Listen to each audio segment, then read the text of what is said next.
नाशिकच्या कामगार नगर परिसरात धुमाकूळ घालणाऱ्या बिबट्याचा थरारक सीसीटीव्ही व्हिडिओ सध्या समोर आलेला आहे। 9 जणांवर हल्ला करून त्यांना जखमी करणाऱ्या बिबट्याचा थरारक सीसीटीव्ही फुटेज सध्या तुम्ही पाहताय। काल तब्बल 4 तास या बिबट्याने कामगार नगर परिसरात धुमाकूळ घातला होता।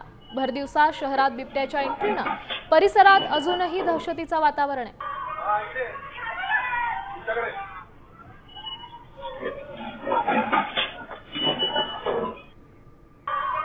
या संदर्भात अधिकची माहिती देत आहेत आपले प्रतिनिधी अभिजित सोनावणे। अभिजित, काय सांगाल? सध्या सीसीटीव्ही फुटेजेस समोर आलेला आहे, नागरिकांमध्ये भीतीचं वातावरण।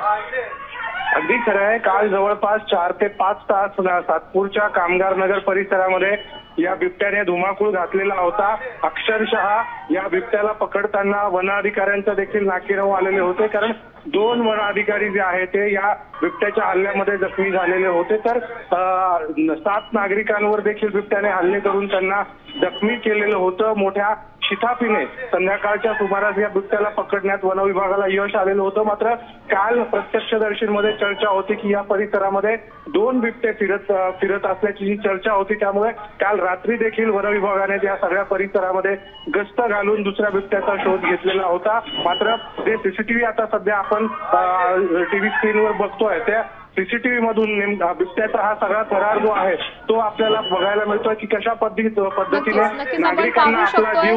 नागरिकांना अक्षरशः जीव मुठीत घेऊन राहावं लागतंय। धन्यवाद अभिजित दिलेल्या या सविस्तर माहितीसाठी।